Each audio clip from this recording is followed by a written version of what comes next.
Hey folks, support for today's show comes from Squarespace. Whether you need a portfolio to showcase your work, a store to sell your products and services, or a blog to share your ideas, Squarespace gives you everything you need to make your next move into a reality. Not to mention with Squarespace's beautifully designed templates and customizable features, creating a beautiful website is a simple and intuitive process. Simply add and arrange your content with the click of a mouse. Start your free trial today at Squarespace.com and enter offer code WTF to get 10% off your first purchase. Also, this summer, discover the new movie, The Big Sick. From producer Judd Apatow comes a new comedy based on the real-life romance between Silicon Valley's Kumail Nanjiani and grad student Emily Gordon, who fall in love but struggle as their cultures clash. You might have heard me talk to Kumail and Emily a couple weeks ago, and as I told them, it's a great movie. Don't miss the film that has critics raving. Also starring Ray Romano, Holly Hunter, and Aidy Bryant. The Big Sick is in selected theaters now, everywhere, July 14th. Okay, let's do the show. Lock the gate!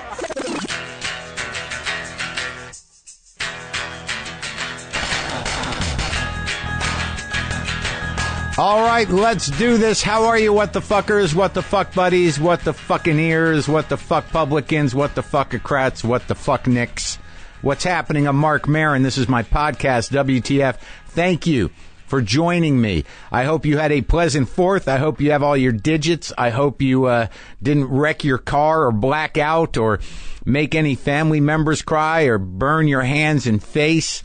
I hope everything worked out for most of you, and you reflected and were thoughtful, or you were just aggravated and excited. Whatever it was, welcome. I hope you had a pleasant 4th of July. I find that, first let me deal with some sadness. There's some sadness a couple of days ago since I last talked to you. I got confirmation that one of my ferals, one of my old outdoor buddies, one of the one-sided relationships I have with wild animals, with wild cats who I feed, is dead. And I've talked about this guy for a long time. This is Deaf Black Cat, R.I.P. DBC. He was an amazing cat. Only because, how do I want to say it? He was an amazing cat in a lot of ways, but the primary one being he was completely wild and he couldn't hear shit, could not hear anything. It was a miracle that he lived. He was an actual spirit animal. I thought he had a mystical quality. I was always amazed to see him when he'd show up, and he'd go away for weeks at a time and go eat somewhere else, and he didn't eat for a few days. I just had a bad feeling, but I always have a bad feeling about that stuff. And then my neighbor Adam confirmed that his daughter, his little girl Isabel, had found the cat under a tree over there next door down on the hill, dead, and he didn't look sick, and I don't know. I don't want to get too grisly about it, but somehow or another, I've been blessed with not having to find the animals in my life dead. Boomer disappeared. Butchie died when I was away. Scaredy Cat 1 was dead out in the street and then disappeared. Deaf Black Cat is now dead in a grave down on the hill next to another feline in a small in Adam's small feline burial site.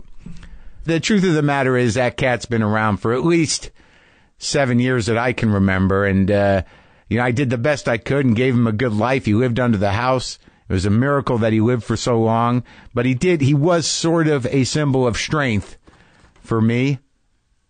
Deaf Black Cat. And now he's gone. I remember I took him to the vet once. I had to trap him and take him to the vet because half his face was bleeding and swollen and full of pus. I thought he lost an eye. And I thought this cat cannot afford to lose any more of his senses. And it wasn't. It was an abscess, and I got him back. But the vet said, I've never seen a wilder cat. He was a tough little fuck. And he managed to dodge death for many years, and now he's gone. So rest in peace, Deaf Black Cat, I'm sorry to see you go. Today on the show, I got a short talk with my old writing and acting comrade, Dave Anthony, about his book that apparently he didn't really want to sell. I don't know. He wrote a book based, drawn from his Dollop podcast, he and his co-host Gareth Reynolds. It's called The United States of Absurdity, Untold Stories from American History. You can get that wherever you get books, but apparently Dave didn't think to give me a call. Maybe this platform was not enough for Dave. I'll talk to him about it, but he's here for a minute. And then after that, I talked to Jeff Baena, the filmmaker. Maybe you're familiar with some of his movies. I guess the biggest one that got a bit of attention a little while ago was Joshy, which I enjoyed. He's got a new movie out with my co-star in Glow, Allison Brie, and her husband, Dave Franco, and Aubrey Plaza, and Kate McCucci, and John C. Reilly, and Molly Shannon. And there's a lot of people in it. Nick Offerman's in it for a second. Paul Reiser does a great job in it. Fred Armisen's in there for a second. A lot of people in the movie, and it's an odd, dirty little period piece based in medieval times at a nunnery. But Jeff Baena is a very engaged, intense, smart dude, and it was good talking to him. So 4th of July was the celebration of the anniversary of America's founding, but I want to tell you about another anniversary we're marking this month. This year is the 10th anniversary of the Men's Wearhouse National Suit Drive.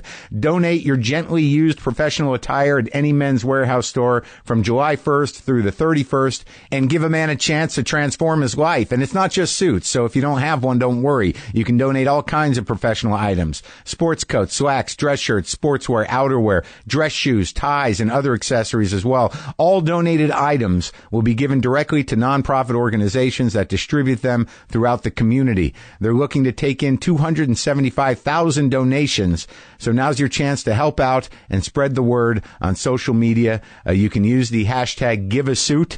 You go to menswearhouse.com. That's men's, plural, WEAR house.com/national-suit-drive. Don't forget the dashes, people. Those who donate will receive a thank you coupon for 50% off regular price retail items. menswearhouse.com/national-suit-drive. Or text NSD to 66960 to receive $10 off your purchase of $50 or more. The Men's Wearhouse National Suit Drive. Give a suit, change a life.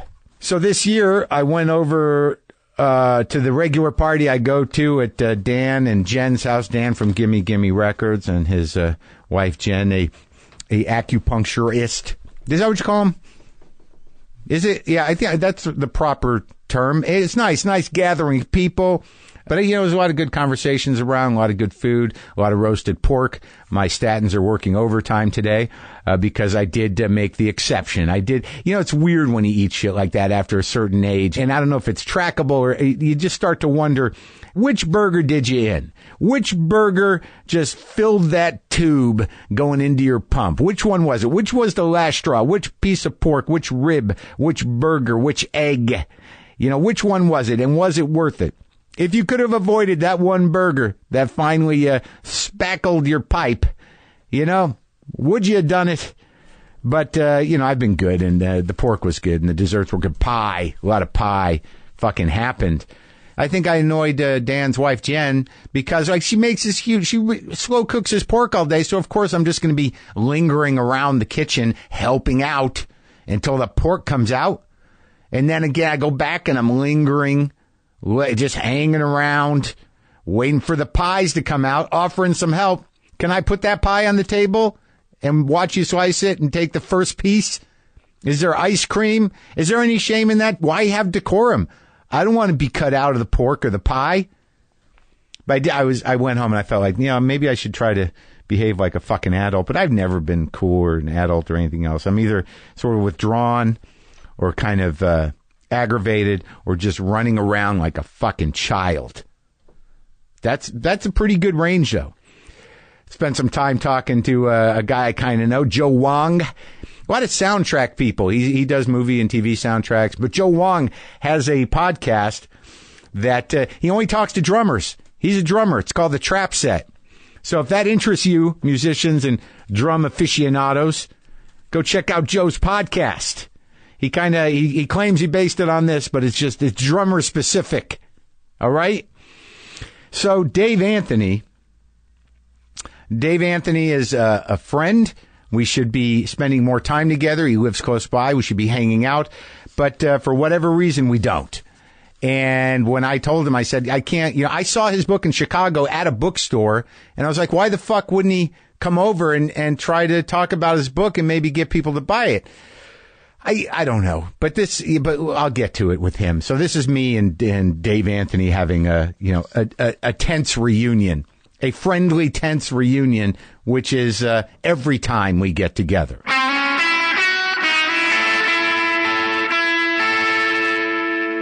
Wait, where do you record your podcast? The what is it? Dollop. The Dollop. You're supposed to know the name.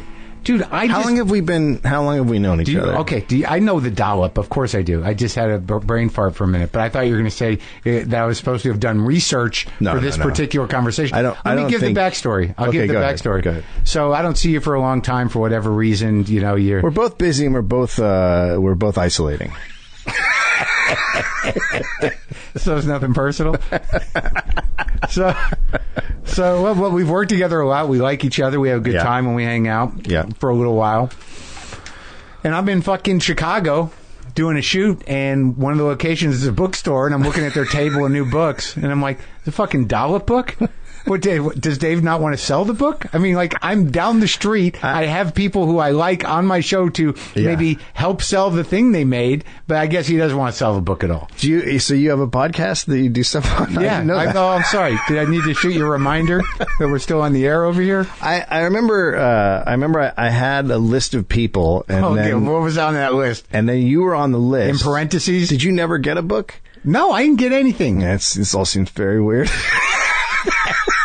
Yeah, because I think what happened was I had a list of people, and then I think I know what I did. I got to you, and I've seen all the shit you get. Yeah. So I was like, well, I have to hand deliver this to him, because if I send it to him in an envelope, it's going to fucking sit there on the ground. Oh, that's what you thought? Yeah. But I didn't get a text from you or anything. Yeah, that's a complicated and involved process to reach out to another human being. Really? To say, I got a book coming out. Yeah, I want to send you one. Maybe I could come on and talk about it. Yeah. So right there's a lot of levels to that. Well, let's talk about those levels. First of all, I'm leaving my house. Well, what about the level of sort of I'm not going to give him that. No, I'm not going to let him have any. What about that level? Fuck Maron. I'm not going to put myself in that position where I got to kiss up to that guy. I think there's a lot of jealousy with my book, because I don't think your book has the same sort of jealousy pictures. No, pop-ups. We have a lot of drawings in here. So you didn't buy it in Chicago. You just looked at it, and then you were a little bit angry. Well, that was weird. My anger was so stupid, because I'm like, well, fuck him. If he doesn't want to let me help him out, I'm not going to buy his book. Convoluted. I was just like, I remember thinking I have to actually hand deliver this to Mark, but then I never. I know. Yeah, and it just sits there, and I get it. Wow. And then you sit at home and go I don't know, why isn't his book selling? Yeah, it's not selling. What's going on? And then everything just works out exactly as you expected, Dave. Yeah. Then it's like, I told you we shouldn't have done the book. I told you. I told you we shouldn't have tried to sell it. I told. So convoluted plans on both sides. Have you ever heard the podcast? That's the thing. Have you listened to it? I watched you do it live once. Oh, that's right. And the thing, I like it, but I wouldn't take that personally. Ask me a more broader question. Do you listen to any podcasts? Yeah. Try that one. Do you listen to any podcasts? I don't, Dave. I don't know why. I don't listen to one podcast. You know why? One. Here's how I take in audio material. I'll put on my Sonos occasionally. Yeah. For the last 3 months, I'm so engaged in the news in print that I don't even listen to NPR News. And most of the time I listen to records or I listen to music. In my car, I primarily listen to music. And that's it. That's the story. Even when you're traveling, you listen to music? I do. A lot of times when I'm traveling, I don't listen to anything. I'm so inundated with music on an intentional basis. Sometimes when I travel, on a plane, I'll watch some movies, or I'll just sit there and listen to the plane engines in a mild panic. That's First of all, that's not good for you. I know. You should always have some sort of noise happening that can distract you from your own thoughts. And sometimes if I'm interviewing a musical guest, I'll be busy listening to their entire catalog for no reason. But yeah, you got to pretend. You got to pretend like you're doing research. Well, I'd like to get a handle on something. I'd like to know where it went bad and why I don't know the most recent 20 records. Well, you never know the recent 20. I mean, after a certain point, because after a certain point, you go, I get what you do, right? And then you're done. And then they think they're doing something miraculous and amazing, and sometimes they are. Or sometimes they do put out good stuff when they're older, but just no one's listening. So the podcast is you take bizarro American. It's not even bizarro. It's just sort of.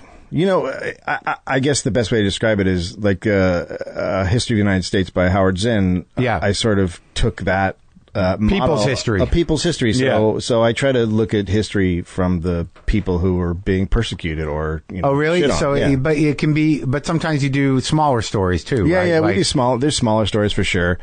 I think the book is mostly full of... so these were all stories that were featured on the podcast? Yeah, except for one that we threw in there. But so you got sports stories? Yeah, we got a lot of sports stories. Medical breakthroughs? Well, there's a lot of medical. What's the lobotomy one? Freeman's lobotomy. That was a guy who basically started a lobotomy craze because they had a lot of people in hospitals that it was just packed full of people they didn't know what to do with. Is that when Frances Farmer got hers? No, I think she came later, but at the tail end. That was like the new great psychological breakthrough. Totally. This will work. And this guy went around he was like a rock star and going with his little ice pick and do a bunch at once and people be lined up and then just stick that ice pick up into a frontal lobe and just knock that person into dumbness. Just blender it, just like yeah. And then you're fixed, and then the doctors be like, this is great. Now he sits in a chair and smiles. Perfect. Thank you for doing that. Yeah. I wish you would have left the ability to use a fork in there. That would have been helpful to everybody. Yeah, so he went around doing that, and I think at one point he had a gold plated pick and a hammer, and he was like Henry Ford setting up a factory. He was just rolling them through, and he's doing a bunch. And so, what was the commentary angle on that? I mean, why that story? Well, for us, there's a big emphasis on what medicine started out as and what it became. And the fact is that it was a crazy, barbaric thing that he did, but at the end of the day, it helped lead us to chemical fixes for these. Well, they were able to he got the area right. The lobe seems to be exactly where things are happening. Yes. Now, how do we leave their personality intact? How do we not do it with a hammer? Yeah. So all that stuff. And what's the death of George Washington? Well, they bled George Washington to death. Oh, that's how George Washington died. They believed in bloodletting then, and 3 different doctors came in to treat him in one night, and they all bled him. And at the end, they had taken half of his blood, and that's how he died. Really? Yeah. And what was he sick with something though? He gotten a really bad cold, maybe possibly pneumonia. He was just out. Hilariously, he was in his 70s though. Was he old? He was in his 70s, but he went out on his farm for whatever reason in a storm, and he got soaked, and he was in his dinner clothing, and he refused to be late to dinner, so he just sat there in his cold, wet clothing, eating with his wife. And after that, he went upstairs to change, so he got really sick because of that. So maybe at that point, the president was didn't have his full capacity, or slightly stubborn to the point of death. And what was your angle on that? What was the commentary? Even the father of our country was a dummy.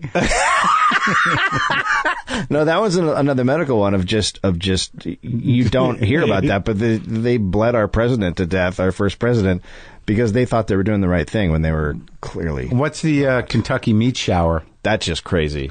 No, a lady, I wouldn't have known that from the title. A lady was just out in her yard. Yeah. Doing a little laundry, and a bunch of meat fell out of the sky, and then everyone was trying to figure out where it came from. What about what's the Tim Doc Anderson story? Oh, that's a guy that's still alive.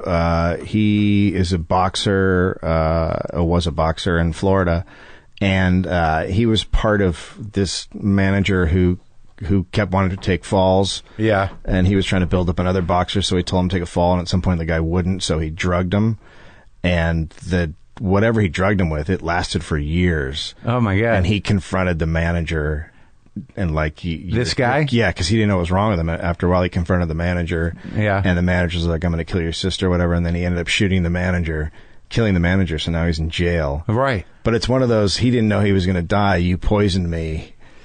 Like, oh my God. Yeah, so he got life in jail, but I kind of think a bit much. You and Gareth Reynolds, who does the primary research? I do. Gareth is the funny part of the thing. He brings in it's important that you have one of those guys. I'm the straight man. Yeah, you funny, know that. No, you can be funny. I've seen you be really funny. But I understand you need a different type of funny. Well, I mean, it's not like on your show, I would sort of carry. You were psychotic. Yeah, so I would carry the scenes with my hilarity. Okay. All right. Well, and now it's sort of the opposite on the podcast. I think what really happened was we both added to a certain dynamic that created the humor. Yeah, there was a relationship that was sort of accentuated our issues, and then from those I got to come in and steal scenes. I knew that was a wind up. You know, like I know that it was going to start out pretty good. Like right when I heard you started, I'm like, is it going to end the way it always does? It doesn't.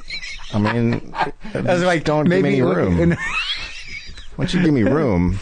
But what is the process of, like, you do 2 of these a week on the podcast? Yeah, so I do a lot of research. It's a lot of work, and I write them up, and then he's never heard of the subject, so I just sit down and read it. And the only context is you just think it's weird.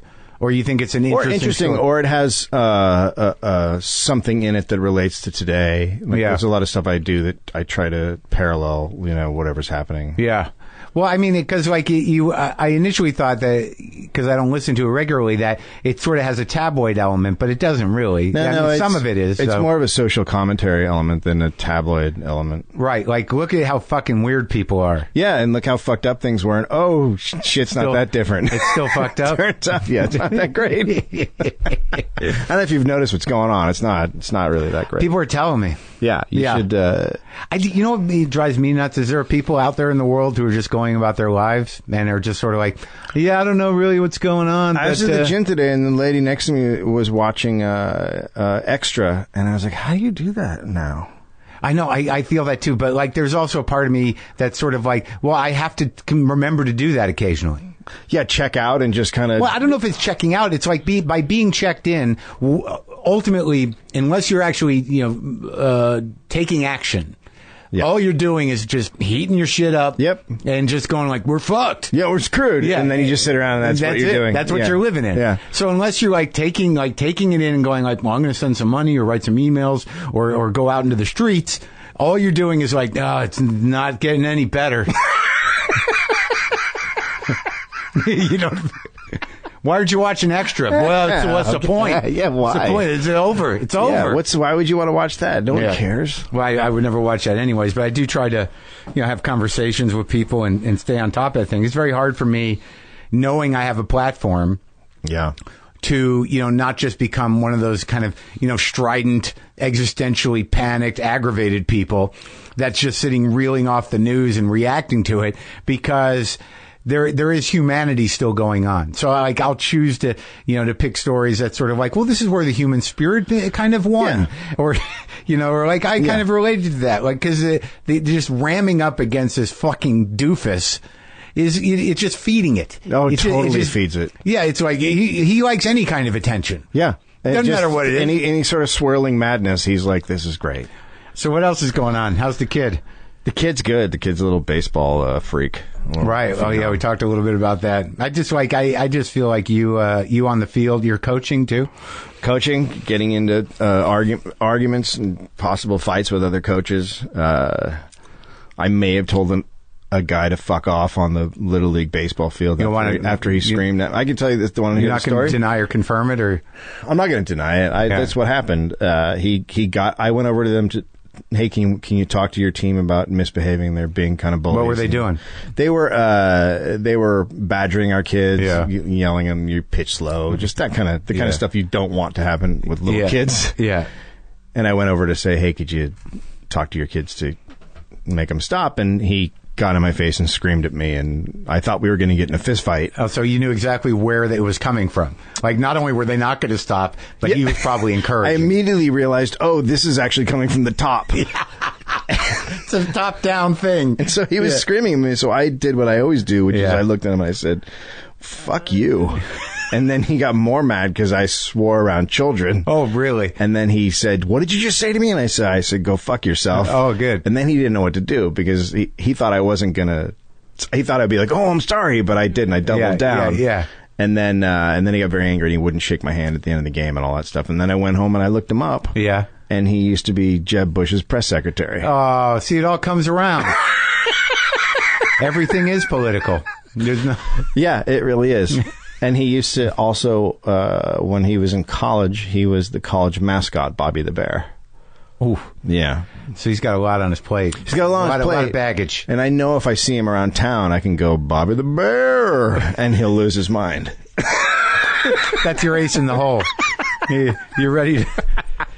All right, so this book, The United States of Absurdity, Untold Stories from American History, Dave Anthony and Gareth Reynolds. And this is with a foreword by Patton Oswalt. I might as well mention that because that was your big idea, wasn't it? What, to have Patton Oswalt? Oh, yeah. That was forward? That was going to sell it, right? Yeah, I think. Did it? Do you know? Books are hard. It's been the publishing company's happy with it. You get these quarterly sort of invoices that just show you how much money you didn't make. It's just like in parentheses against your advance how much in debt you are still. I just assume I'm going to get some that says almost. Yeah. And you'll get them for years unless a miracle happens. But this one, they ordered a second printing because they didn't think it was going to sell that well, and then it did. Oh, good. So it's I don't know what the numbers are. And the podcast is popular? Yeah, the podcast is doing well. We're not. Is it still limited to Australia, or is it spreading? No. We're actually more popular in America than Australia now. Wow. Yeah, we came around and. Good. Yeah, it's exciting. Well, it's good to see you.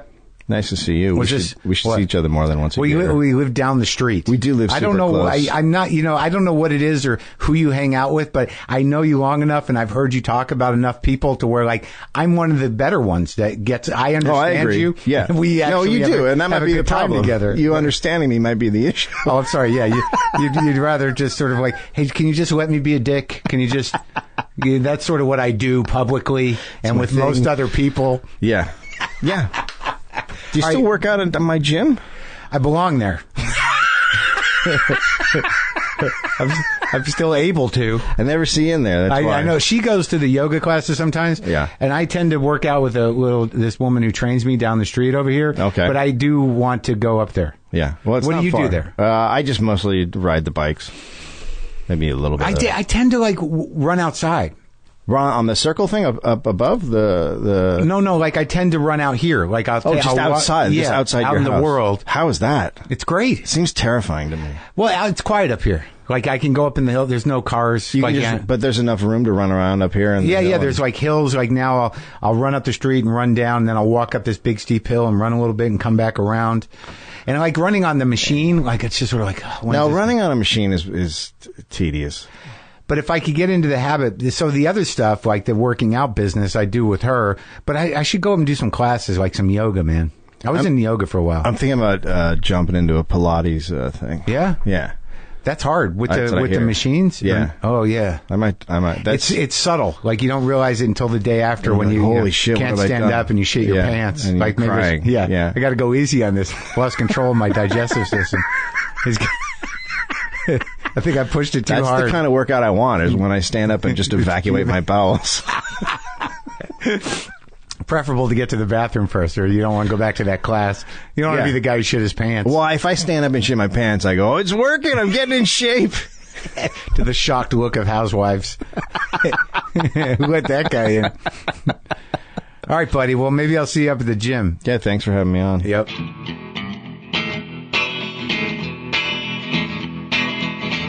There you go. So go get his book. It's fun. There's pictures, and it's a nice, maybe I'll take this into the bathroom book. You know what I'm saying. So As I said earlier, support for today's episode comes from Squarespace. I get emails from people with big ideas all the time, people who want to start up businesses or artists who want people to see their creations or writers that are looking to self-publish. Whatever your next big idea might be, you should count on Squarespace to help you create an eye-catching online platform that brings it to life. We're talking portfolios and online stores and blogs and photo galleries. Whatever you need to do, Squarespace gives you everything so that you'll look like an expert right from the start. And you can make sure everyone knows it's your site by getting a unique domain to go along with it. It's all about the templates. You just pick one of Squarespace's award-winning templates and you're on your way. Add and arrange your content just by dragging and clicking, and there's nothing to install, patch, or upgrade ever. But if you ever get stuck, Squarespace's 24/7 customer support team can help you with anything. So make your next move and start your free trial at squarespace.com today. Enter offer code WTF to get 10% off your first purchase. That's squarespace.com, offer code WTF. Dig it. So Jeff Baena is a guy I met. I went to, where did I meet him first? Oh, yeah, we were set up on sort of a coffee date by the agency.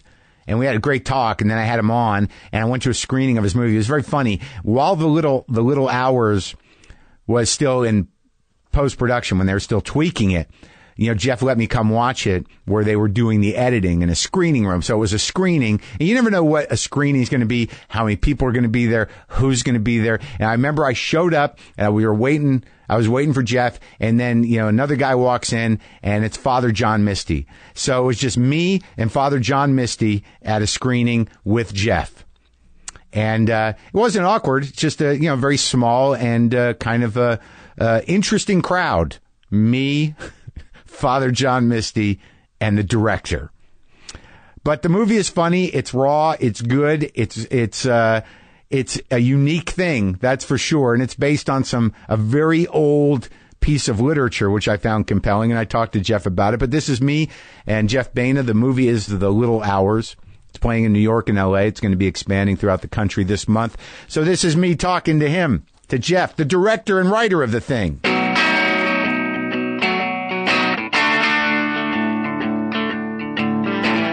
It was very funny to me that, I'm going to see the screening of this new movie. Alison Brie's in it, who, I just worked with, and John C. Reilly, and Aubrey Plaza's in it, who is your girlfriend. Yep. Molly Shannon. Kate McCucci. But I didn't know what to expect. I know that you told me it was based on the Decameron, which is a big book, and this is one story in that book. Mm-hmm. I read the Decameron, I think, when I was in a satire class in college. Right? Who wrote the Decameron? Giovanni Boccaccio. So you invite me to this screening, and I didn't know who was going to be there, and it turns out it's just me and Father John Misty sitting there. What's his real name again? Josh Tillman. Josh Tillman, who I've met, and it's just me and Tillman. Well, you did the WTF with him, right? I did, yeah. And it was just an odd thing. It was just, to me, it was very odd. It's just going to be me and Father John Misty watching a movie with you. Perfect audience. Yeah. Are you guys real tight? We're friends. I wouldn't say we're super tight. He's better friends with Aubrey. Oh, okay. She's known him for years. She did a music video with him. Yeah, but the movie it's kind of raw. It takes place in what's the date? 1347. 1347 at it's not a convent. It's a convent. It is a convent. It is a convent. And the premise is that some of the stuff that I didn't know about that time was that some women were sentenced to convents in a way. Well, right? Most women. I mean, the way it kind of worked was a convent was a school. So especially if you were a noble, you'd go to a convent, and then at some point you come out. Right. Graduate. Right. Either get married or you just lead your life. But there's a bunch of sort of considerations that I guess we don't have now about the way people are treated. Yeah. And so if you were the youngest kid, generally a man or a woman, you'd be a priest or a nun. Right. If you were not married, you become a nun. If you were divorced, you became a nun. If your husband died, you became a nun. And then generally, if your father wanted to have favor with the church, the more daughters or sons he had in the church would be better. So there's all these different versions of how you end up becoming a nun. That's the Middle Ages. Middle Ages. Then a little bit later, I think in around 1410 or 1420, yeah, women started almost doing it as a feminist movement where they would choose to become nuns. Yeah, and it was very funny because Alison Brie's character is there because her father wants to have a relationship with the church, right? Yeah. and the father could not be any more Jewish than Paul Reiser, even in the scenes, which I thought was funny. Yeah. And when I talked to you afterwards about this, because it's really about sex in this convent, mostly, right? Yeah. Would you say? Yeah. And that's directly from Decameron? The sex aspect? Yeah. Yeah, absolutely. So what I told you afterwards was it felt somewhat like Alex Cox's movies, or specifically Walker, for some reason, because there was something about... The anachronism? Yeah. And also that there seemed to be not as much of an intentional infusion of modern sensibility into the dynamics between people, but it was definitely there. That you felt like the setting was what it was, the premise and the story was what it was, but there was the activity and visceral type of engagement between these characters seemed sort of modern and raw. Well, I just think it's timeless. I think that's humans. I guess that's probably true, and I guess we don't usually think about that time. Like that was pretty much my intention, was to sort of bridge that gap, so that when you're watching that time period, you don't have this sort of hazy sort of buffer between you and that time where you're not connecting with these people, but they're just people. Yeah. That, obviously they don't have technology, and they're, nuns, but they're just people. They have the same desires and the same hopes and dreams. And they're filthy, just like they've always been people. Animals. And filthy animals with struggle and conflict. And now how did this work out? Because, you don't spend a lot of money on movies. So how do you get to shoot in Italy at this beautiful place?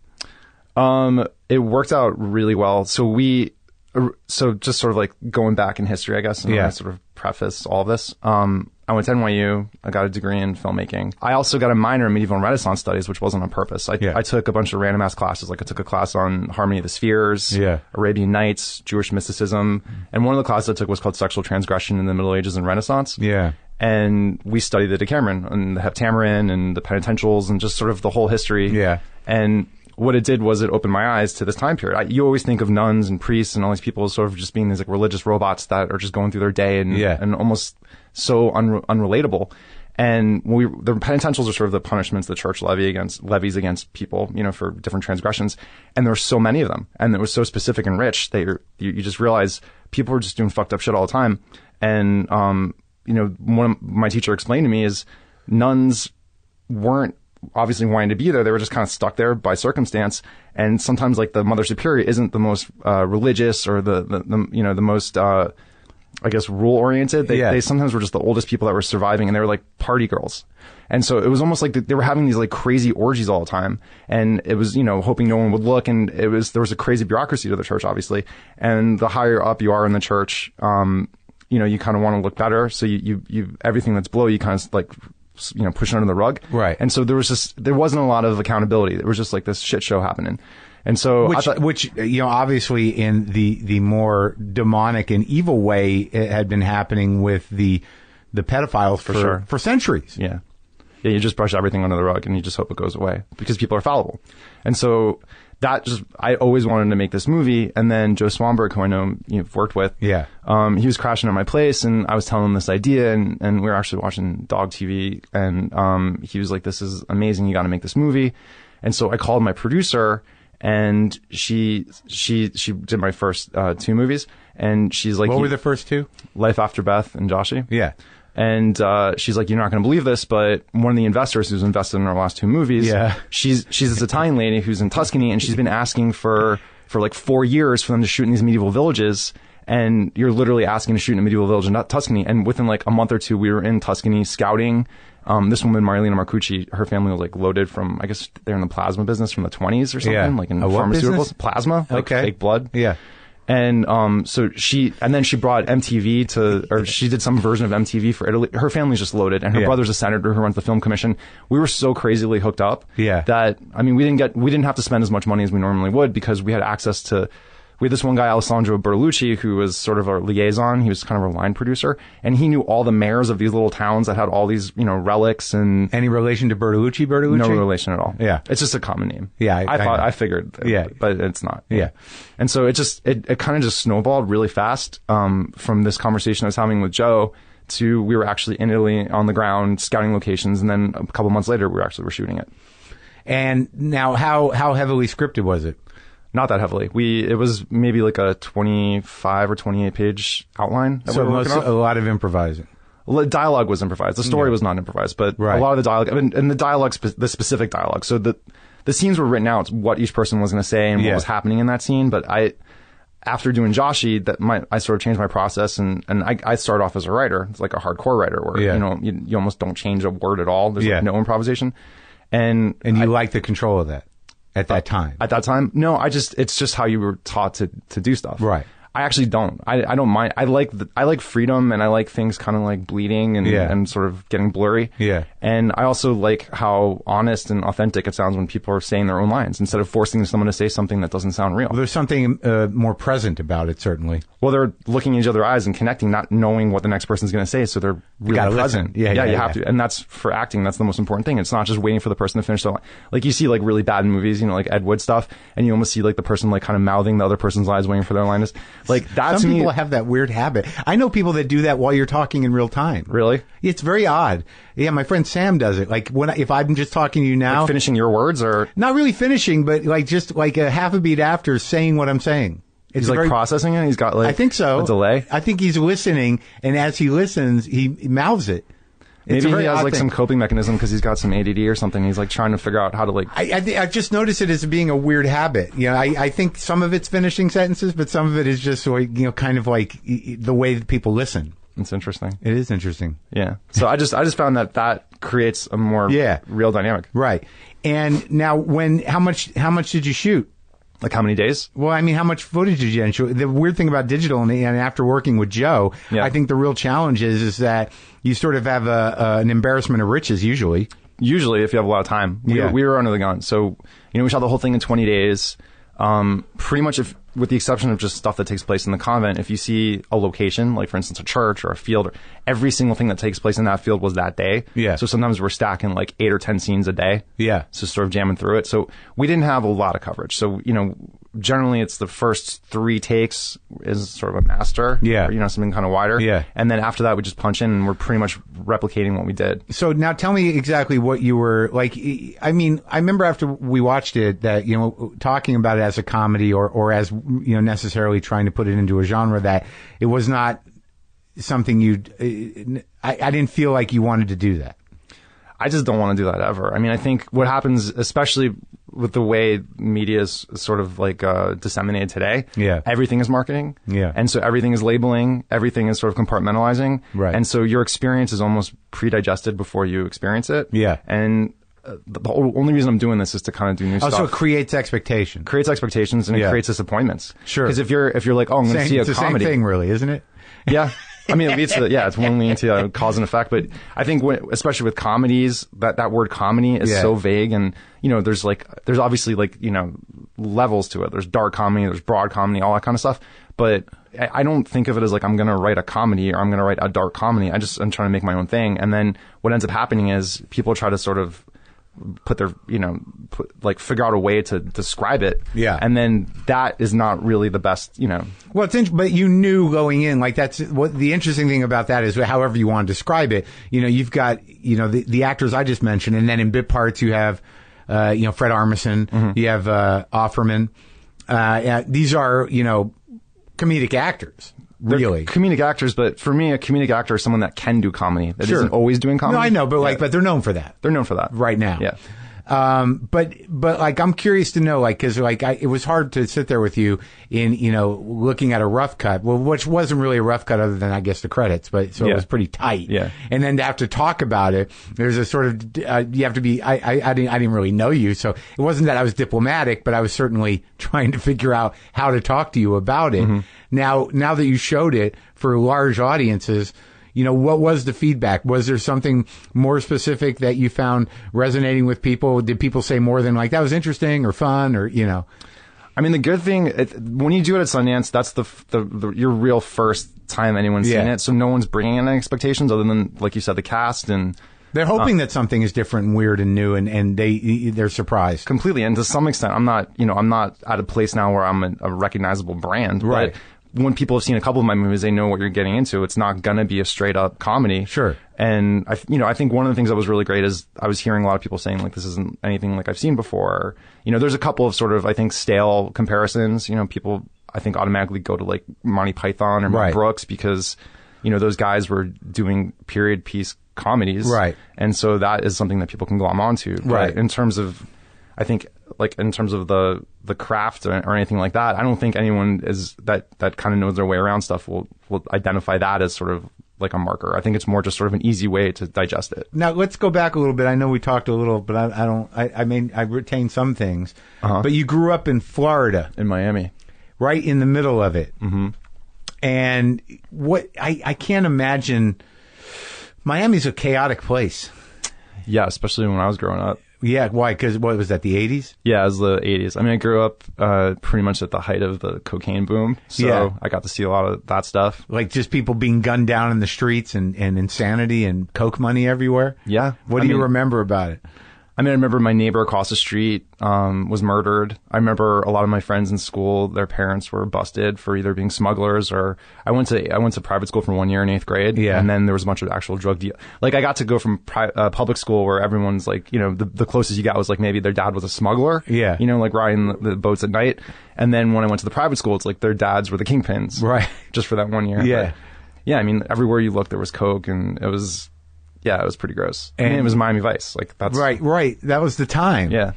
And what did your dad do again? He's an attorney. Right. Yeah. And but he stayed above it somehow. Sort of. I mean, I don't like. I might be speaking out of turn, but he's from all my family's from New York. Like, yeah. And the only reason we were in Miami is because my dad got a job down at a law firm and right after he graduated, and the guy whose firm that he got a job at was this guy named John Helliwell. Yeah. And this sounds like conspiracy theory shit, but the OSS is the precursor to the CIA. Right. So the OSS was started by John Helliwell and Wild Bill Donovan, I think his name is, and a couple of other guys. And so they were, doing sort of, crazy stuff in Italy and Germany, like with partisans to try to take down the fascists. And then that ended up becoming the CIA. And so this guy ran the CIA for a little bit. He was a lawyer. And then after he left the CIA, he started this law firm, Helliwell, Melrose, and DeWolf, where my dad got a job. And effectively what they were doing was opening banks in the Bahamas, in the Caribbean, for the CIA and drug dealers. They would take the drug dealer money and then use that for CIA operations. And then I guess towards the end of it... so it's like the Contra thing, right? We talked about it. Yeah, it's like, definitely a Contra thing. Yeah. And I think like a couple of the lawyers in that firm were busted for various... So they were running covert operations at the behest of the intelligence agencies outside of the parameters of government. In fact, the FBI came after John Helliwell because they saw what he was doing. And, the CIA and the FBI are not best friends.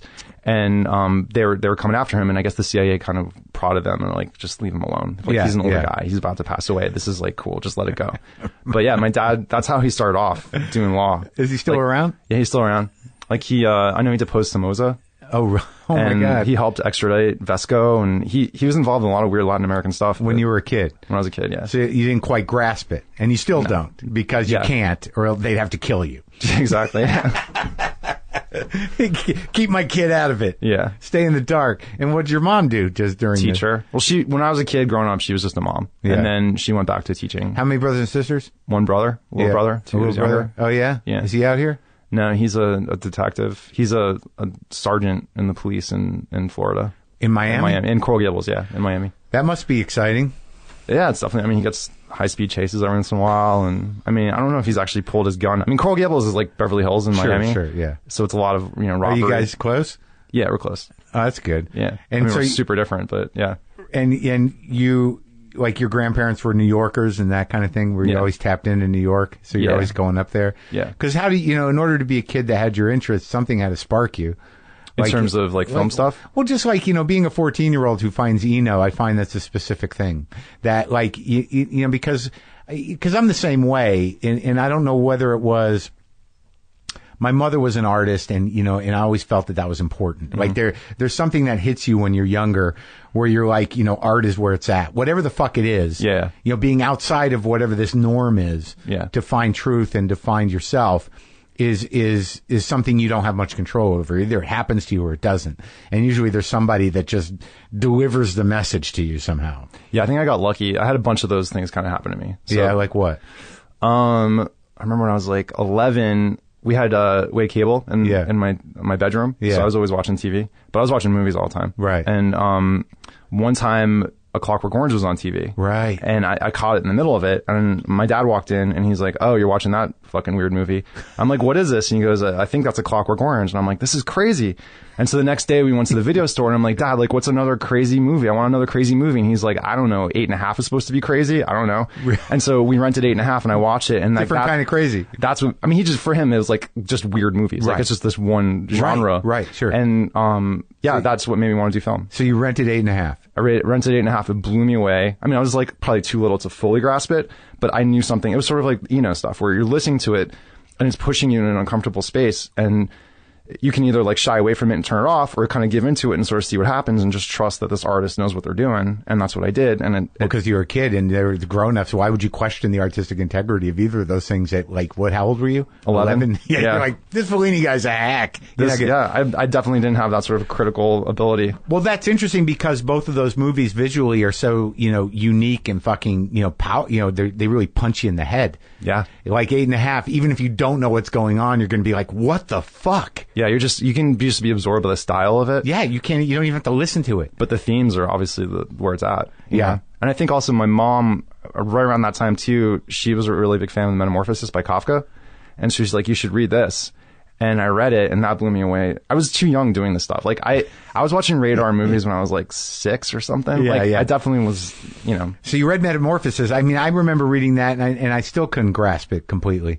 Yeah, I remember reading it and thinking it was actually funnier than it was supposed to be. I thought it was supposed to be kind of sad and messed up, and then I was like, this is actually kind of the guy's a bug. There. The guy's a bug, but sort of just the matter of fact dryness of it, I was really drawn to. So that was the Trinity: Kubrick, Fellini, and Kafka. Yeah, that blew your mind initially. Yeah, for sure. And you're like, there's something else out there. I remember Time Bandits was a really big thing for me when I was a kid. I don't know if you know that Terry Gilliam movie. Yeah.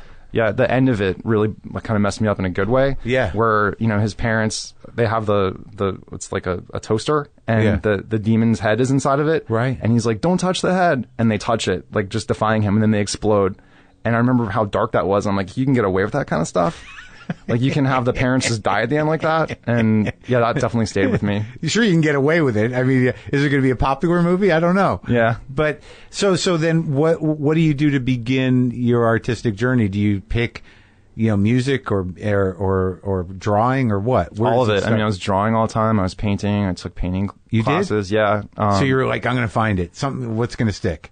Yeah, it wasn't even like I'm intentionally trying to be. Right. I didn't even think I wanted to be an artist. I knew when I was 11 or 12. I can't remember when I was like, I just want to be a director. Yeah. But before that, it was always just, I don't have a good singing voice, but I like playing music. Like I'm not good at any individual instrument, but I'm like decent at all of them. Like I can like play drums or guitar or whatever.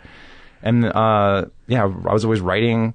It just sort of seemed like film was the thing that kind of brought all these things together that I had like a sensitivity to. Right. And when you went to high school, what were the kids you were gravitating towards? I mean, we went to high school. When did you graduate high school? 95.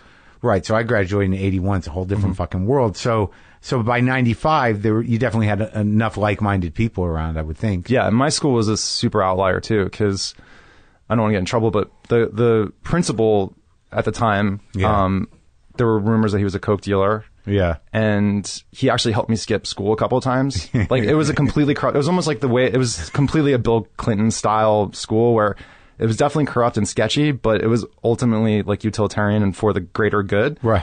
And so it was really like, it could almost be like a TV show the way it went down. Like the jocks and the drama kids and the nerdy kids and like the artsy kids, everyone was cool with each other. It wasn't like bullying and so it was like a really kind of, and I went to school with like 5,000 people. Like it was a massive public high school. Yeah, I had a big one too, like 3,400. Yeah. Yeah. I mean, there was definitely like, gangs and fights and stuff, but there was an overall vibe of like, we're kind of in this together, which it didn't exist for any of the other classes. It was just my year. I think we somehow figured something out that was kind of cool. And the teachers were pretty cool. There was just one guy, Mr. Hood, who he actually passed away like 10 years ago, but he started a cinematography class. So we would actually make movies in class and watch movies. I remember I saw Kozlowski's Red with him, and he was always making me dubs of, the Todd Haynes Superstar, and he gave me Blow Up on VHS, and he just gave me some really cool movies. He was a big Fellini fan, and he was also a really big Bowie fan. We like tripped out on like Low, and he was awesome. Did you ever like watch any of those other ones? What, Red Desert? Yeah. Ooh, Passenger. Yeah. They're hard movies. They're great. I just remember like just wanting it to make sense. Like I had this expectation, which it seems like you were able to sort of jump over fairly young just by virtue of what you were taking in, where if I didn't get it or it didn't make sense to me, that I was missing something, that I couldn't just take it in. You can just have like a holistic experience. No. Yeah. Could you? Yeah, because I think I'm able to zone out sometimes, and I don't get kind of caught. I'll watch movies multiple times. I'll watch a lot of movies more than one time and just kind of like let it wash over me. Sure. Sometimes, and just pick up the pieces. One thing I learned about the way you should see art isn't you don't go to a gallery and see every single painting and just stare at it and give it an assigned amount of time. Yeah, you just sort of drift to what draws your attention and then focus on that. And right. You're not doing a chore when you're watching art. You're experiencing something, and whatever resonates with you, you should kind of go with that. And also, like sometimes I have found that things that I that may have caught my eye or resonated with me when I was younger, or even if I didn't quite get it or like the artist, whatever medium it was, that as I get older and I go back to things, I'm like, oh. Yeah. Now it. Yeah. I mean, that happened with Roxy Music. I love Roxy Music, especially the early stuff. Yeah. Speaking about Eno, but the later stuff, I think I had like a reaction to kind of reject it because they rejected Eno, and I kind of was defensive for him. Yeah, and also there was a lot of sort of suave suits and kind of a little cheesy. Yeah. But it's beautiful. I love it. That's great. It's so good. So yeah, I don't know if it was like there's a problem with Brian Ferry, in terms of like taking him in as an entertainer and as an artist. Like there's something about his stature that's sort of like, He's almost like trying too hard to be charismatic. Something. It's like Bowie, it's just effortless, and with Brian Ferry, it's like he's like, check me out. Yeah, right. I'm smooth. Yeah, I had the same reaction to him. Yeah, like with Leonard Cohen, like I'm just now, like it's now connecting with me. Oh, he's connected with me from the beginning. He's like one of my all-time people. Because what was it? It's so sparse to me. So I mean, I love to start raw. like McCabe and Mrs. Miller is really one of my favorite movies. So good. Ever. Like, I love those songs, but like, to take on the whole Leonard Cohen catalog. Yeah. At the time I watched McCabe and Mrs. Miller, I couldn't grasp it. I love melancholy stuff. Yeah, me too. But I still couldn't, there was something about a lot of it that I didn't quite get until not too long ago. That movie, like the more I watch that, it just blows me away every fucking time. Oh, it's so good. I mean, that's to some extent what I was trying to do with Little Hours, which is, find a historical period and kind of just tell it in a really contingent way instead of having it hit all those like points that you're expecting it to hit.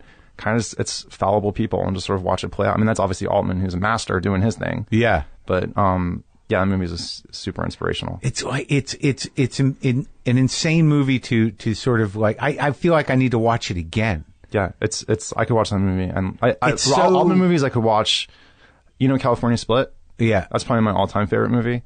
I could watch that movie every week. Really? Yeah, his movies for me are just the easiest things to watch. They're just like the language he's speaking. It's just I digest it instantly, and I just love it. Like I love it. Yeah, yeah, yeah. And in the if he picks the right period, like in McCabe and Mrs. Miller, that juncture of commerce and the wilderness and the death of the Old West, it was so fucking dense.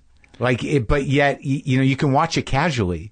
But, if you just want to investigate, that guy who's building that church. Yeah. And really, you could write a paper on that. And it's also like McCabe is, that a general Western would have McCabe as the gunslinger.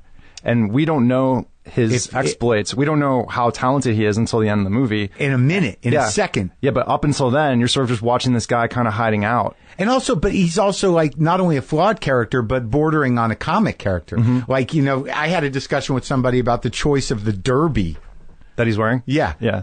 Because that's a comedic hat on some level. Right. And that he was it's sort like of... a fancy hat. It's a fancy hat, but it's also a chaplain hat. So, you know, when you start thinking about his bumbling around and his inability to connect with this woman, who, you know, and his mumbling to himself, that there is an almost slapstick nature to him. And it's so tragic as well, like his inability to connect with Julie Christie completely. You know, the fact that they're simpatico, but there's a limit to how far they're willing to go, and the sort of unsavory choices they've made in their lives have sort of, I guess, metastasized into who they are. That doesn't allow them to connect. So the first time you really learned about film in terms of technical things was in high school with the cinematography class? Yeah, I mean, I was always messing around with video cameras and Super 8 cameras. Do you have that stuff still? Yeah. Do you have your movies? Yeah, I still have some. Yeah, did you digitize them? Not yet. No? No, I actually like how they're falling apart. It's kind of amazing. Yeah. What would you shoot?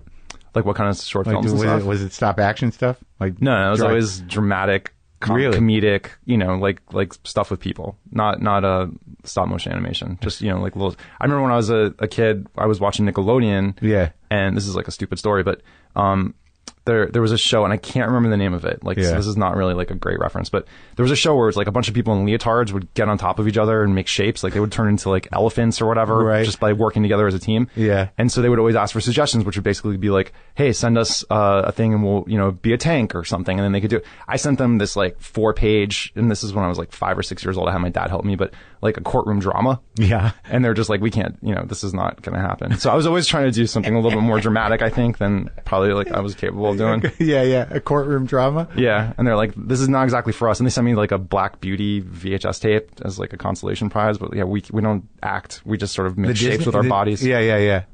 Did you picture them in your courtroom drama doing what they did? I was so into it. I was, you know, because like I think, you know, my dad's a lawyer, so I was looking up to him, and I probably wanted to be a lawyer at some point. And then I was like, this is a great story I'm going to tell, and they just were not having it. So what was the first piece of cinema that you put together that you thought had, you know, was solid? That I directed myself? Yeah. Was it before NYU?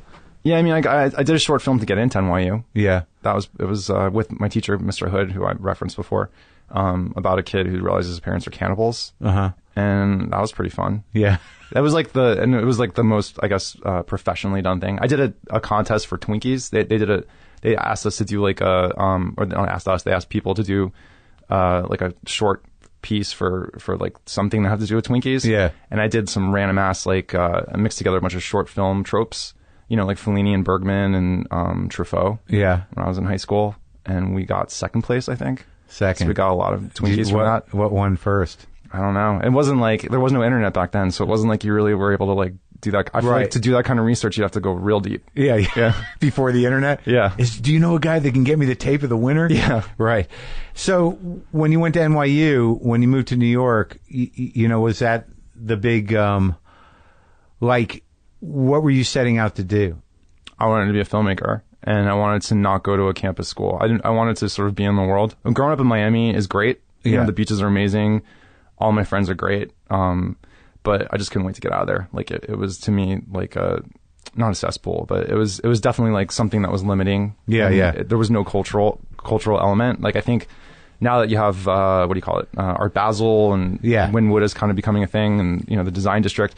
There is an element now of, but back then it was, you know, everything was Romero Brito. I don't know if you know that artist, but he's like a bad version of Keith Haring that's really colorful. Right, there's a lot of money, but not a lot of taste. Not a lot of taste. It's like LA minus the mountains and minus the entertainment and culture. So right. You just get all the negative stuff. You literally get people driving around in Lamborghinis and Ferraris, you know, with mesh shirts and so like I was looking to get out of that and go to a place. I mean, New York for me always was a place I wanted to live. My parents are from there. You know, every piece of film that I really liked. Family there? Yeah, I still have family there. Yeah. And did you then, where you're like, was there anyone when you went to college? Did you have I mean, all my cousins and my aunts and uncles live there. I mean, pretty much everyone in my family was in New York except my grandparents and my parents. Everyone else was up there. So, all right. So you go to NYU, and what do you learn? I mean, more than anything, it's just how to how to be on a set. You know, they don't teach you how to get a job. They don't teach you, you know, how to write stuff. They just teach you the formats, how it breaks down, and how to do it. Not specifically what to do. Yeah. And so for me, that was really invaluable. I didn't want people telling me how to make stuff. I mean, what to make. Yeah. You know, I always had an idea of what I wanted to go for, but how to load a camera, how to light something, you know, how to record sound. All that stuff is really, I have a good memory, so I'll remember all that stuff. Like I ended up shooting everyone's movies in school. Yeah. So how to format a script.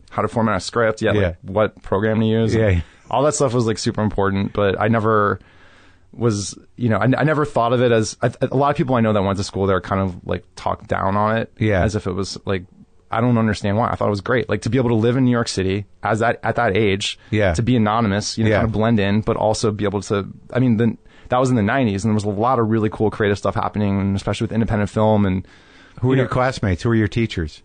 Do anyone we know?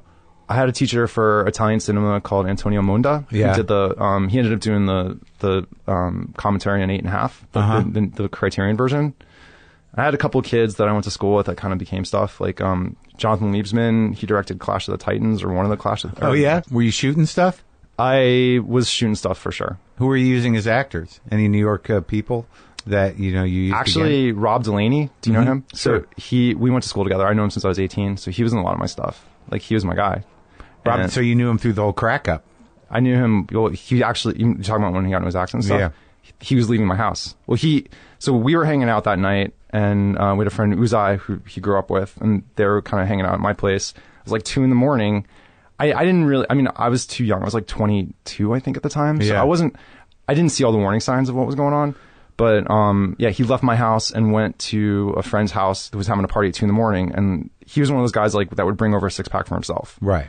But, you know, when you're that young, everyone's just kind of partying and doing stupid shit. You knew they're like, wow, that dude can drink a lot, but you didn't connect it to like, these are a problem. Yeah, the weekend before it got a little dark because I was doing this documentary on, you know, World's Strongest Man competition. Yeah. I found this pocket of guys up in Sacramento that were trying to do the same thing, that were trying to go pro.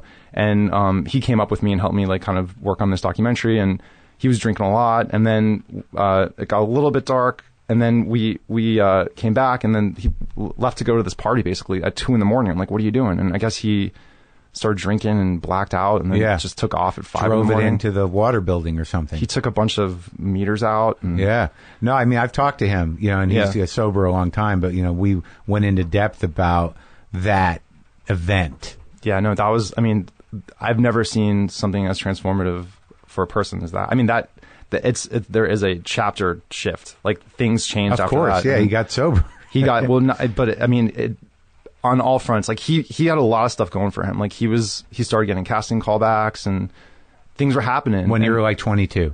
When he was 22. And then, you know, after that, you know, his knees and his elbows were busted, and he couldn't go out, and, you know, it's like when you first get into AA, you become like a true disciple. You know, It's like there's no Catholic, like a new Catholic, or whatever. Yeah. And so, you know, it became his whole life. Yeah. And then, you know, I think slowly he sort of got a little bit more balance and stuff. Right. But I mean, he's one of my favorite people in the world. And you used him in college in movies? Yeah, he's in my first movie for a second, in Life After Beth.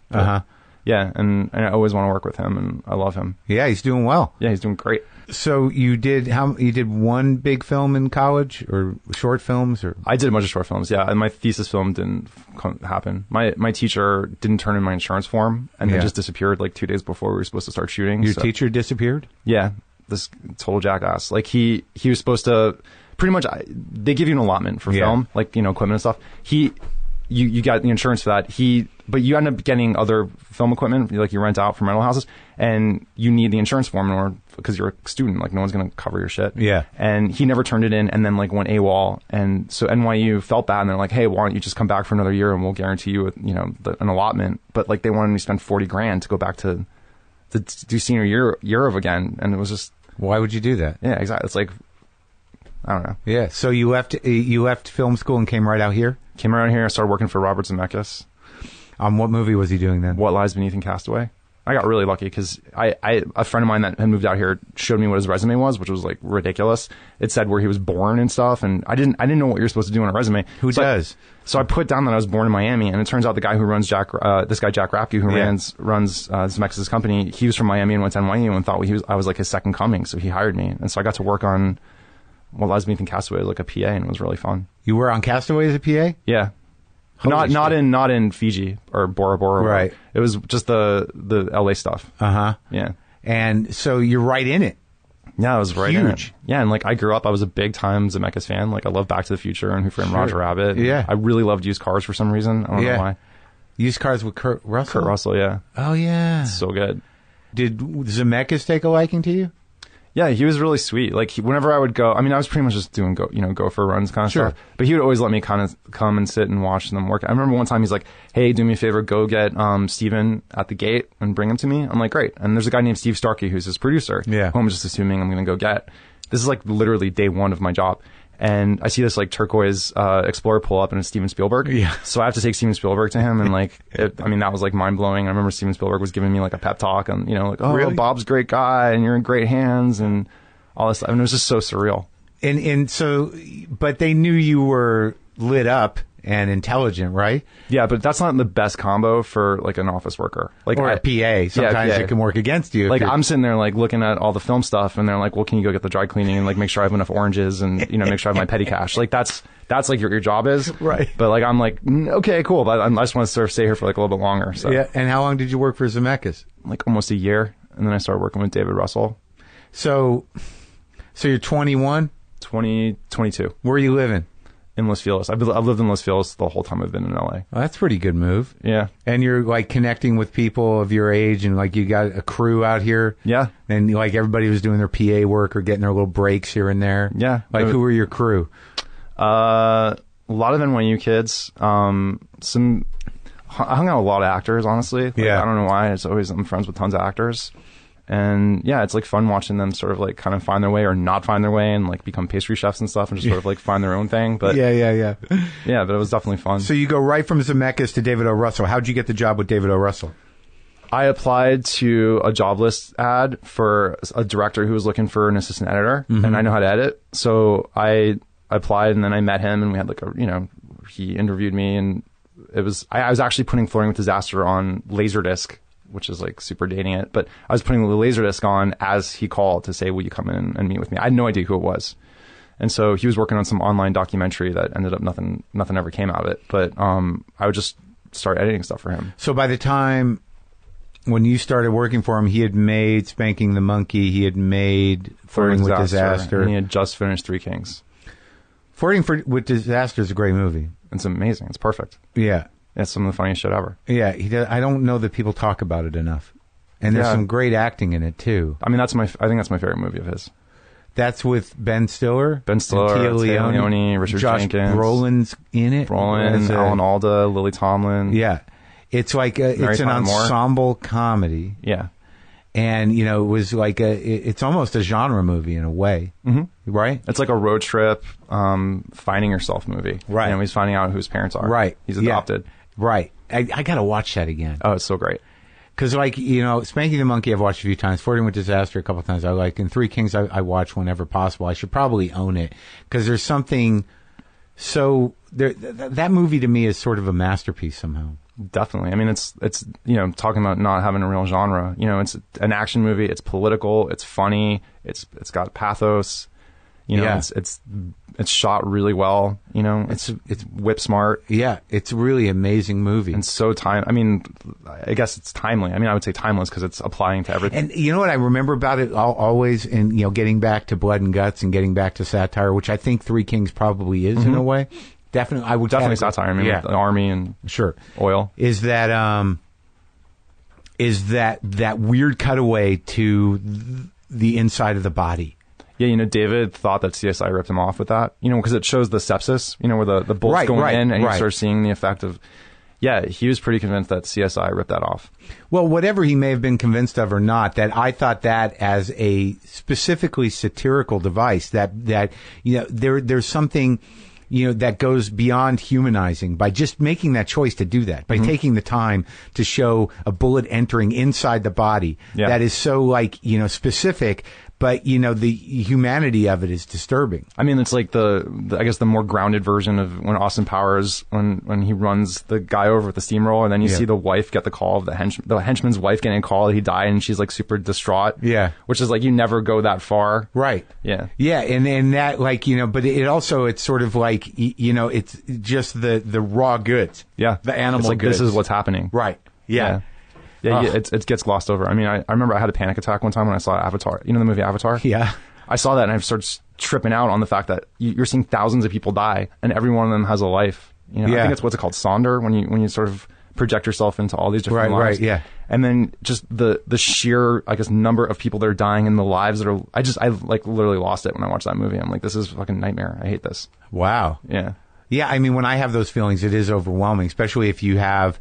an Eno brain, which is sensitive, that, the amount of anxiety available if you open yourself up to those possibilities is like, can be annihilating, mentally annihilating. Yeah. How'd you pull out? How did I pull out of Avatar? Yeah, of the panic attack. Oh, yeah. I just realized I never had a panic attack before. It was literally my only panic attack. I knew I was having a panic attack, and I know when you're having a panic attack, you're supposed to realize you have a panic attack and breathe, and it will end. You're not having a heart attack, and you're not going to die. Yeah. But it took a while. It was definitely like, oh my God, a nightmare. So what would you learn, with David O. Russell, who is notoriously difficult? Well, when I came on with him, we were basically tight. We were super tight. He took you under his wing? Took me under his wing, but at the same time treated me as an equal, which was insane because I was like 23. And how old was he? He's 20 years older than me. Okay. So he had done 4 movies, I guess, at that point. Or 3 movies. I don't know if it was 3 movies. And he's a genius. Super genius. And, I mean, so talented. And I, like, that time when we were writing together, to me, is like one of the highlights of my life, because we were on the same wavelength, and he's so talented. And he just taught me how to sort of have an ear for things. How did you get to a point where you said, let's write together? You're entering as what, a glorified PA, or? I mean, I was an assistant editor. Yeah, what really happened was I don't know if this is like too much, but I had this weird dream this one night that I was driving in a car, and I saw this big white sphere, and it looked like I knew it was a motorcycle, and I clipped it, and I got I made a little like dent on it. Yeah. And I was like, oh shit. And as I was driving, I saw a cop behind that thing, and I saw him put his lights on. I'm like, oh shit. And then just as I look in my rearview mirror, I saw this green truck lose control and hit me. And I was like, great. Now the cop's going to be more focused on that accident than the little like thing I did. Yeah. So the next couple of days, I was super paranoid about getting in a car accident. Cut to 2 days later, I was at Franklin Western at a stoplight, and I looked at my rearview mirror, and I saw a green truck lose control and hit me from behind. And I got out to like deal with the accident, and there was all this dust in the air, and some of it got in my eye, whatever. So I went to David's house, told him what happened. Everyone was like tripping out about this dream, because I had told my girlfriend at the time about the dream, and then like literally got hit by a green truck. And David was like so fixated on this, what is the white thing that I hit? This white sphere. And then as the day went on, my eye got really messed up, and his wife took me to the eye doctor, and it turns out I had an ulcerated cornea because I wear contacts, and I guess like a piece of dust got in there and started eating it away, and I would have gone blind. And then we realized like me like knocking off the cap of the white thing was my eye. And it was just this whole crazy thing. So for like 2 weeks, I had this ulcerated cornea, so I had to put these drops in every hour in the hour, and I couldn't really sleep, and I was losing my shit. And I think he felt really bad. So he started telling me about some of these ideas he wanted to work on, told me about the Huckabee's idea. There was another couple of things that we worked on. And then we started like spitballing ideas at me. And we had especially when we were doing the editing stuff, we had like a real easy sort of rapport in terms of creative stuff. Like you were editing that online thing he was working on? Yeah, because like when you're missing a scene, or when you have a scene that leads to another scene, it's not exactly working. You got to find the glue between it. So I would start pitching ideas, and so he just started kind of spitballing ideas off me, and then we just started writing together. And then I don't know, I was like 24, 25, and then I was working with him, nonstop. We wrote 4 scripts together. You wrote Huckabee's? Huckabee's. We did like a Meet the Fockers version. Is it Meet the Fockers? Meet the Fockers. Yeah. And then we did this script that I love, that I think is the best thing we wrote, about this dermatologist who like joins basically the forum, forum. Yeah. And then, becomes a mess. And I can't remember the other thing we did. Never made it to screen? No. New Line got it, and it's sort of in turnaround. So, but yeah, it's still in the works? No, there's no way it's going to happen. They have too much money against it. But we just had like a really good way of working. Like we would sit next to each other and just pass the laptop between each other, and it was like we shared a brain. And I just learned so much from him. Like what? I mean, the main thing I learned is just sort of how to juggle characters at the same time. You know, how to create distinct characters, put them in a situation. He calls them confabs, like confabulations. Yeah. And sort of just like let that scene play out. And so I've always been drawn to like chaos and, you know, large groups. But I don't like just arbitrary chaos. I like where you kind of are able to track, like you can actually parse through it and say like, oh, this is that tack and this is what this person's doing and this is where their motivation is and how it all kind of collides and that it actually works out in a way that is chaos, but there is a logic to it. Right. And so I think, well, Huckabees is all about that in a way. Yeah. I mean, ensemble comedies of, you know, people coming together and crashing into each other and just all the stuff that happens. So I learned a lot about that from him. And you saw a movie all the way through. I mean, you guys wrote Huckabees and then you were on set with it. For the most part, yeah. Yeah. And, you know, that's a difficult movie. I like that movie a lot. And I don't know why necessarily. You know what I mean? Like, I watch it and I, like, right when the first time I saw it, I'm like, well, this is like absurdism. This is like a Eugene Ionesco play. This is a farce of some kind. And I don't know that I could completely understand it.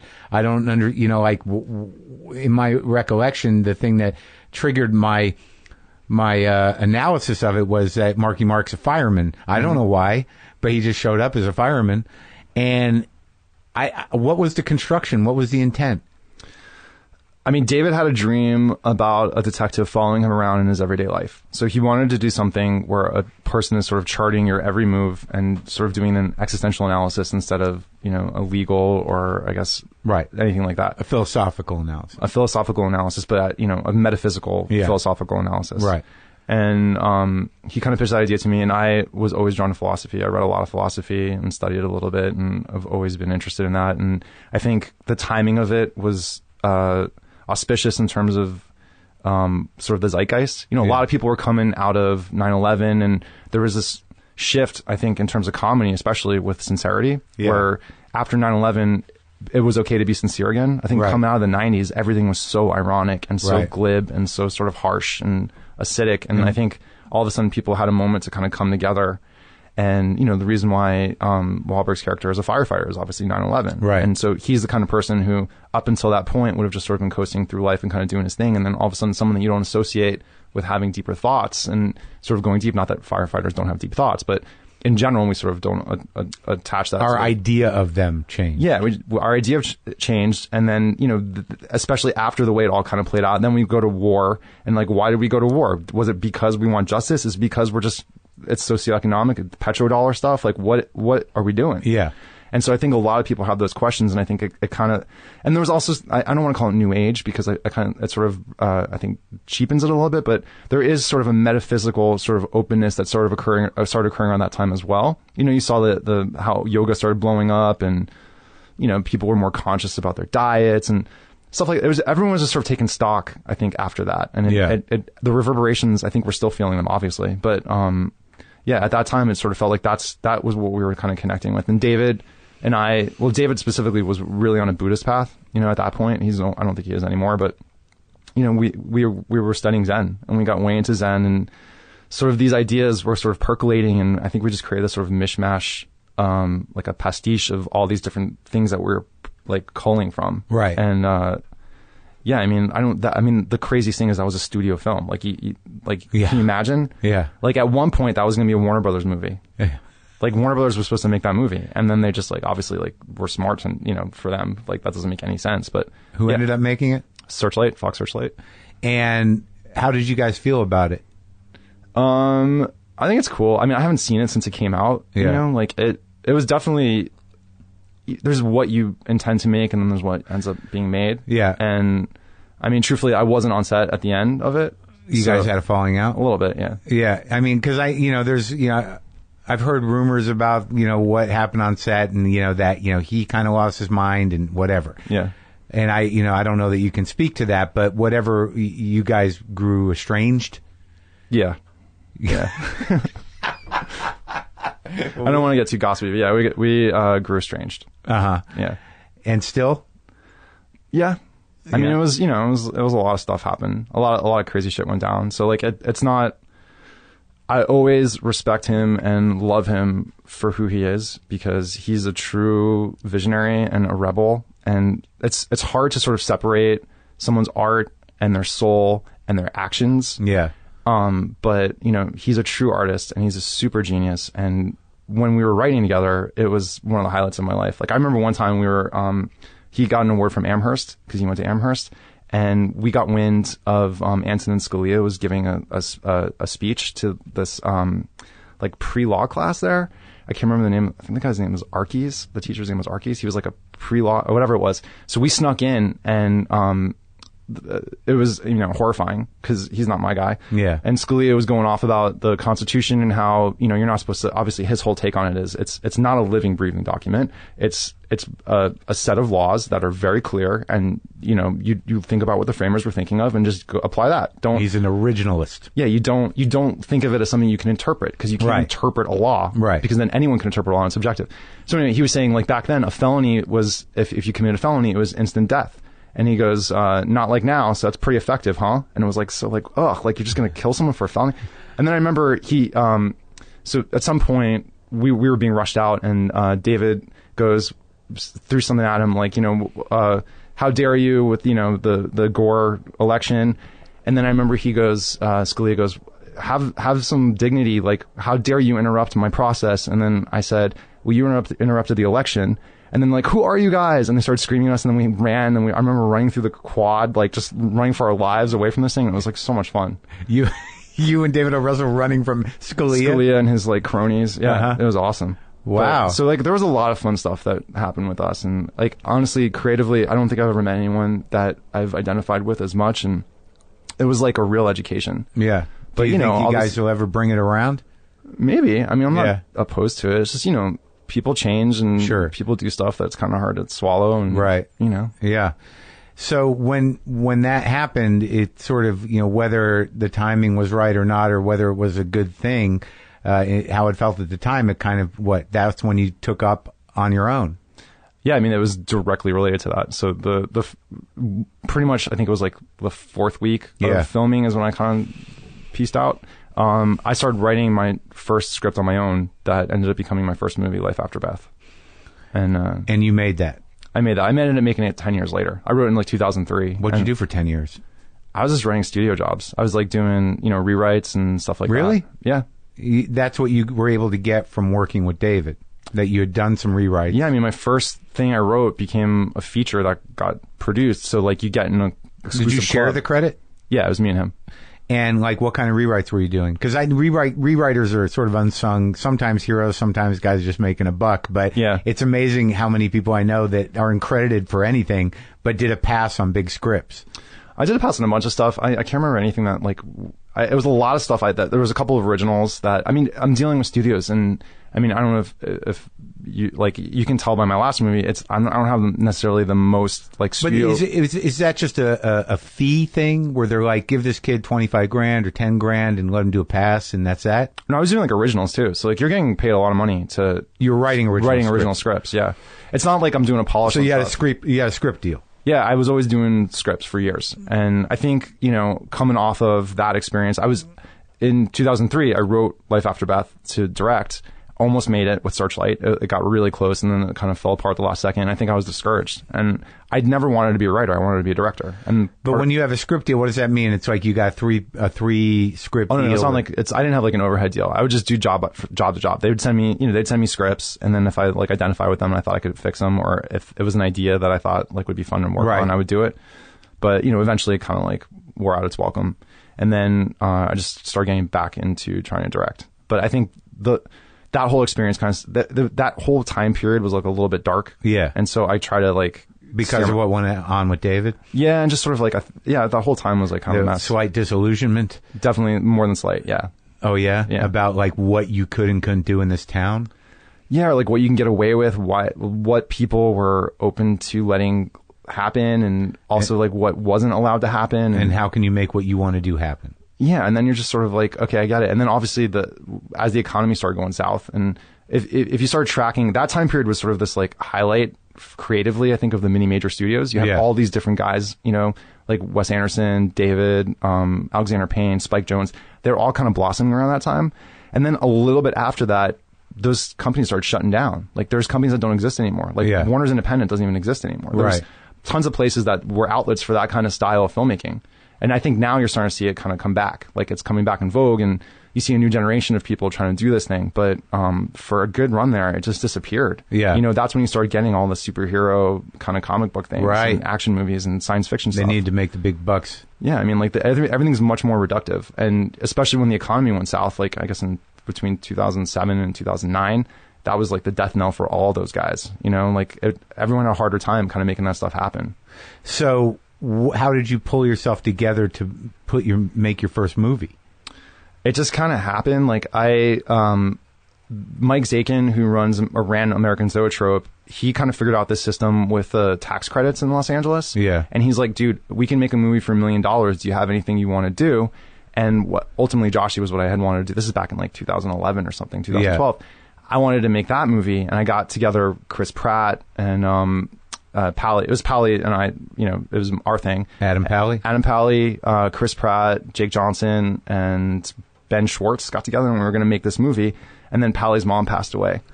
And so I had this tax credit, and then we're like, well, what are we going to do? And then Aubrey's agent remembered this script that I'd written, Life After Beth, and he's like, what about that? It would be perfect for Aubrey. And I was like, holy shit, like, I wrote it for her, but I didn't know her. This is like 7 years before I even met her. Yeah. And like, I don't know who else would have done that, you know, like, right. It was like, I think Zooey Deschanel or someone we were talking about, but yeah, like, no one can do what Aubrey did in that movie. I know you haven't seen it, but it's like, it's basically like a vehicle for Aubrey, even though I didn't know who she was. Right. And then we just jammed that through, like, at the last second. A lot of my movie moves have been, like, last second, like, jumping on opportunities instead of, like, careful plotting for years. Yeah. It's almost just, like, sort of reading the tea leaves and being like, okay, this can happen right now, and I got to move real quick. Uh-huh. Yeah, I mean, I thought Joshy was great. I enjoyed it. But you know, this idea of, you know, fate comes and goes. Like, what did you study when you studied Jewish mysticism? Like what specifically? Well, I mean, what did you take from it? I got way into mysticism at one point. I don't know how that went down. I think when I was a kid, I was studying about the history of Spain and all the different words that come from Arabic words from the Moors. You know, like there's zero and zenith and nadir, and one of them was alchemy, where chemistry ultimately came from. And I was just so blown away by this idea of alchemy, of that there are people that think they can turn lead into gold and live forever. And like, as a kid, that's amazing. But I never, like, let go of that. Yeah. And so, especially as I got into high school and college, I was always reading, you know, works that had to do with alchemy. Not like New Agey stuff, but, like, literal original works. And the Kabbalah, which is, like, the Jewish mysticism, features prominently in that stuff. Like, that worldview of this idea of repairing. There's this thing called tikkun, where you find the sparks of divinity in trash, basically, and elevate it to make it divine, is the basic premise of alchemy. Yeah. And so I was definitely, you know, into all that kind of occult shit when I was in college. Like how far? Like what how did it influence your life? I mean, at one point I did the lesser banishing ritual of the pentagram. Yeah. So like shit like that. But I mean, I wouldn't say like I'm an occultist, but there's something poetic and beautiful about it, almost artistic. Yeah. And I think as an artist, I think opening yourself up to that process where I mean, I think ultimately all that stuff is a metaphor. So if you're talking about the, you know, mystical philosophy of the Middle Ages and Renaissance, I don't know what percentage of the people thought they were going to really turn lead into gold, but you're transforming your soul. I mean, you look at Carl Jung stuff, and Carl Jung super identified how that is completely but mirroring what's going on in our brain and how our unconscious works with our conscious mind. And so there is something to be said about that. And I think opening yourself up to that kind of like logic, or I don't know if it's logic, but sort of that imagery and that sort of allegorical stuff. Right. It kind of creates a conduit for, I guess, creativity. Yeah. But you also have to be careful that you have some context in place, or it can get pretty crazy making. Like Aleister Crowley, Golden Dawn style? Well, I mean, that had a context, you know, that practical magic business, but even in reading, you know, mystical texts and, you know, looking at it as allegory, that, you know, sometimes, you know, the dark side of that, if you get hung up on it or sort of crossing over it into being like, well, this is real, you know, where you get into Da Vinci Code land, that can kind of crush you in the same way that Avatar does. For sure. I mean, I definitely read Holy Blood, Holy Grail, but I also had read Foucault's Pendulum by Umberto Eco, which is poking fun. It's satire of all that kind of stuff too. I mean, I always had a sense of humor about it. Yeah. I was never like, wearing robes and, trying to conjure up demons. Sure. And if anything, it was more just, for me, it was more just kind of coming up with a cosmogony, like trying to come up with a worldview, trying to come up with like some structure to the universe that isn't as obvious as religion or science. Yeah. That there is something like I feel like you can tap into that is a little bit bigger than us, that has a structure to it. Yeah. So that was always what was really interesting. I never really wanted to manipulate it for my own ends. Sure. But I did feel like there is some kind of sympathy there. But you do believe in like the prophecy of dream and the dubious timing of things that transcend coincidence? Absolutely. I mean, I've had dreams that have come true. Like obviously with the weird eyeball thing. I've had weird out of body experiences that I was able to verify, like with people, I was able to see people doing stuff as they were doing it and they were able to like say that actually happened. So I don't necessarily think that that's supernatural. I think it's natural. We just don't understand the extent of it. Or what parts of our brain have been shut down out of necessity to function as humans. Yeah, I mean, I think it was it Seneca or maybe Cicero? Not even necessity. Maybe that were shut down for us to be civilized. I think it was like Seneca said, the only thing that's stopping us from walking on water is our doubt. Like obviously, like then you can't not think of it. But yeah, I think like the ability of our minds are obviously, we don't know to what extent what we're capable of.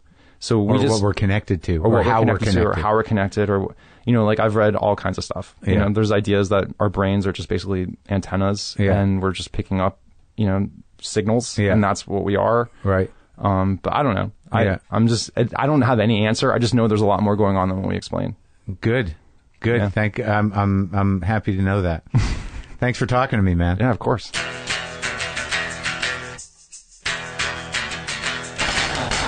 All right, man. That was a high-octane conversation, intense and engaged and good. I like that guy. Smart guy. Good director. Interesting fellow. As I said earlier, The Little Hours is now playing in New York and L.A. It's going to be expanding throughout the country soon. Don't forget to check out the new movie, The Big Sick, from producer Judd Apatow.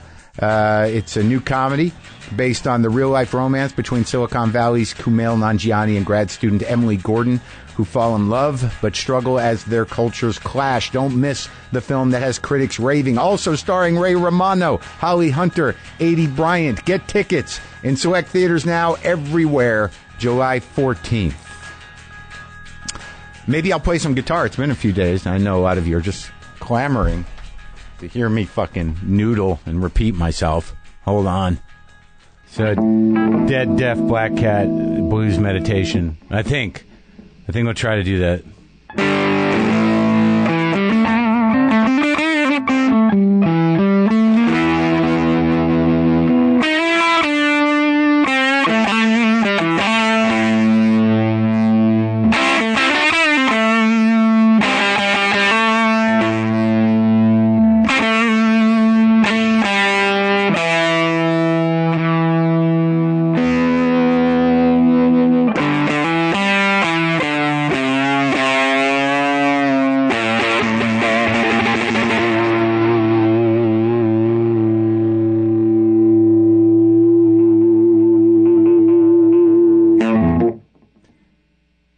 Goodbye, Deaf Black Cat.